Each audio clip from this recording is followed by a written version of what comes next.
The shooty feeling was rising inside of me. So you made a biological weapon to wipe out the surface ponies? And my stable? No, he replied firmly, shaking his head. There are more than enough problems for ground life. The contagion we discovered at Yellow River wasn't appropriate for our needs.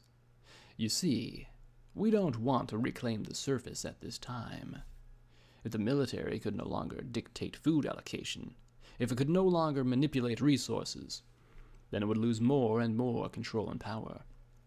And if we killed off all the primary threats, then there would be no strong arguments against colonizing the surface. No. My goal was to adapt the disease to make it infect Pegasi. You wanted a real plague to keep us off the surface, Glory said softly. Indeed.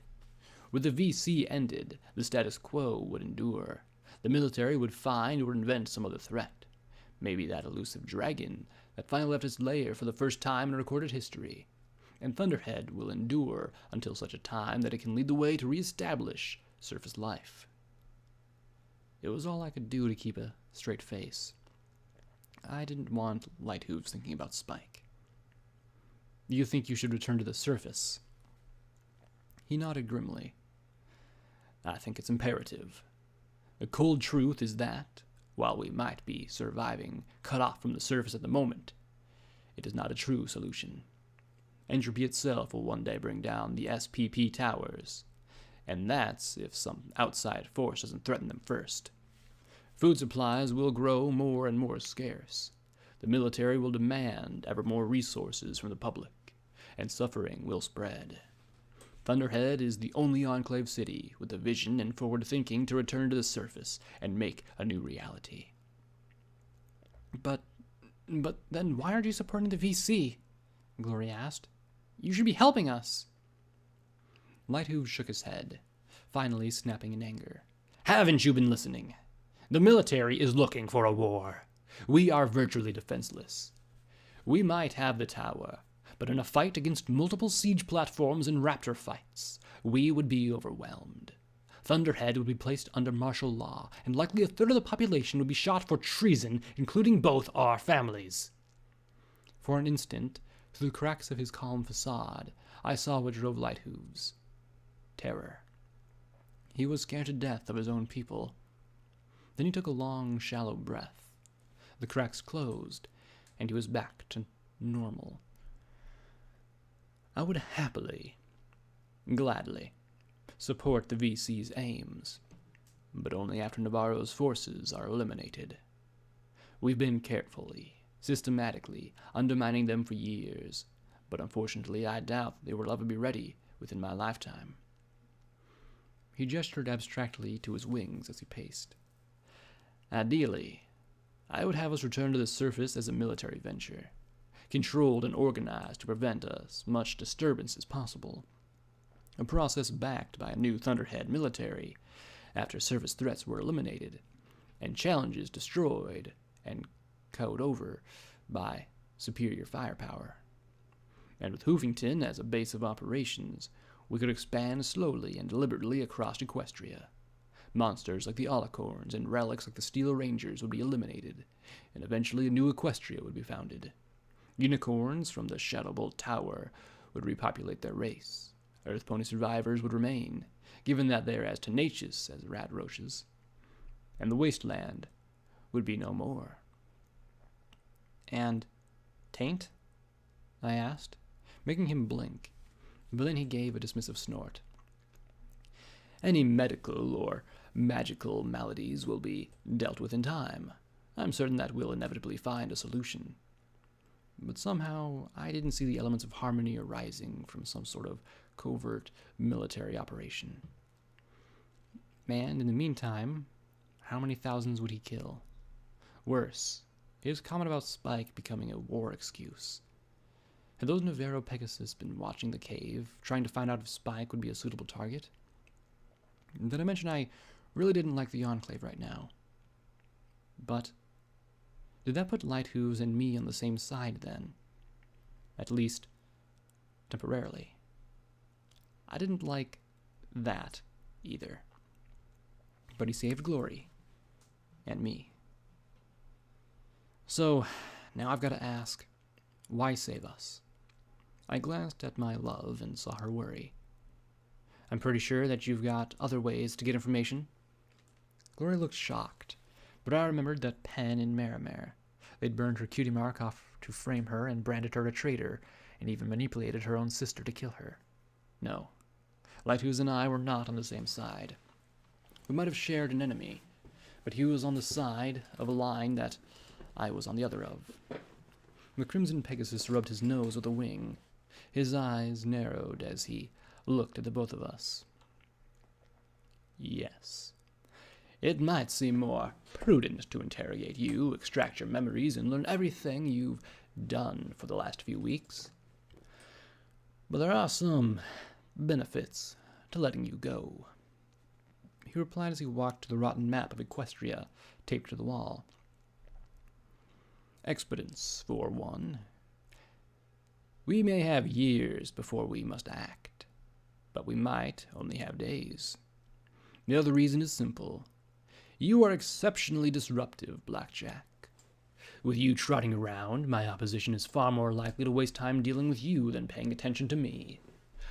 Also, there's a slim chance that you might come to realize that I'm right. A mare of your talents could be a potent asset. Then he paused, his smile widening.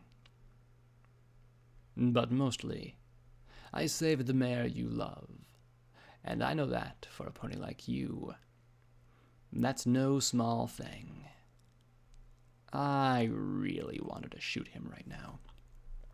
Really wanted to, but it was just one problem. He was right. About this, at least. He shrugged. Maybe it'd backfire. Maybe it'd blow up in my face. Certainly possible. But Thunderhead's intelligence learned that, sometimes, the unexpected is the most effective move of all. He looked at Glory with a small smile. In any case, I'll get what I need, likely with far less bother and fuss than dealing with a snotty gang of wasteland mares. I sighed, looking at my Pip-Buck, then at him. Maybe. The Flash Fillies. You were probably picked through most of their headquarters while helping them? For the most part. They kept their stores well guarded from us, though.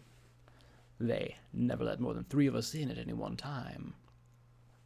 He replied, looking at me curiously. Why? Did you get a chance to poke around their mainframe? I asked, and Glory gasped. He looked coolly from Glory to myself. Yes, but the data was encrypted. Do you have a copy? Glory asked, and now he was smiling again. Right, I sighed. What do you want for it? An unencrypted copy might be enlightening, he began. Do I look like a decipherer? I just need it for trade. What else? I said flatly, squeezing Glory's hoof with a leg to keep her from protesting. I couldn't let him realize the potential for cyber Pegasi. The Crimson Buck rubbed his chin with a wing. Well, I don't need you for that. He mused aloud, then smiled. He looked at Glory long and steadily. It made my mane twitch. A confession. Glory gasped. What? I would like a full confession and formal declaration about leaving Thunderhead and the Enclave, he replied levelly. There were some problems with the first version, little errors that gave rise to questions about its authenticity. No surprise, given that it was a fake. I want a sincere confession, one that will remove any doubt as to your allegiance to Thunderhead, or rather, the absence thereof. But it would ruin Father, Glory said as she held my floppy hoof tighter. And save his life, Lighthooves countered. What? I asked, keeping my eye on him. The Crimson Pegasus began to pace slowly. Do you really think that the Enclave is just going to blissfully allow such a high-profile figure as Sky Striker to continue to caw for helping the surface? No. They're going to act to silence him. The usual methods have failed to remove, disgrace, or discredit him. In fact, they've only reinforced his popularity. That means that the only standby is assassination. They wouldn't, Glory muttered weakly. They've already tried this morning, Lighthooves replied gravely. Glory gasped and leaned forward to ask the obvious. Lighthooves raised a wing to stave off the question. He was unharmed. He was to give a speech in his old power armor. Some pony had sabotaged its spark generator. He was very fortunate it was discovered, and we were fortunate that it was being dismissed as an accident. And of course, the assassination of such a prominent figure would necessitate a response. A trade embargo, cutting off food surplus shipments. Something.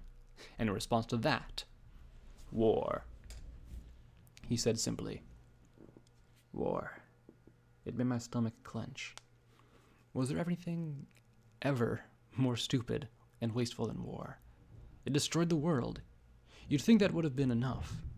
But here we're 2 centuries later, and we still had situations where Group A and Group B had a problem and couldn't think of any better way out of it than killing each other.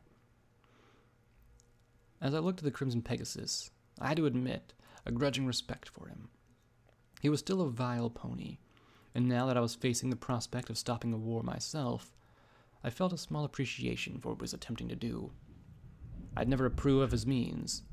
There were just some things you didn't do. I knew that now. I'd smelled chlorine and heard the screams of murderer for the rest of my days. But the goal itself, trying to prevent war, that was respectable. And so I was completely useless when she looked back at me. I smiled. Of course, I wanted the steel pony data. I could actually give it to ponies who needed it.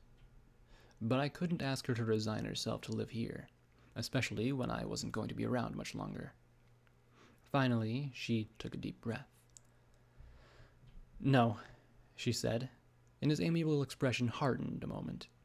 Then he struggled as if it was no matter. But from the look on her face, she wasn't done. No, but I will talk with him. He rubbed his chin. I see. And you'll convince him to end the volunteer corps. No, I said I will talk with him. She replied, Your fake confession didn't do anything. A coerced one wouldn't be much better. So let me talk with him about your concerns. Maybe he'll change his mind, maybe not. But it'll be more likely to succeed than what you're trying. I smiled. Okay, grimaced at him. Sometimes the unexpected is the most effective. Ooh, see what I did there, Lighthooves? See? Use your own words against you. Point blackjack. It'll take some time to secure up a channel. I trust the 2 of you will behave until then. He asked as he looked at us. Yeah, sure, I replied with a smile. I don't suppose there's a chance we could get a hot shower, is there? He curled his lips. Of course.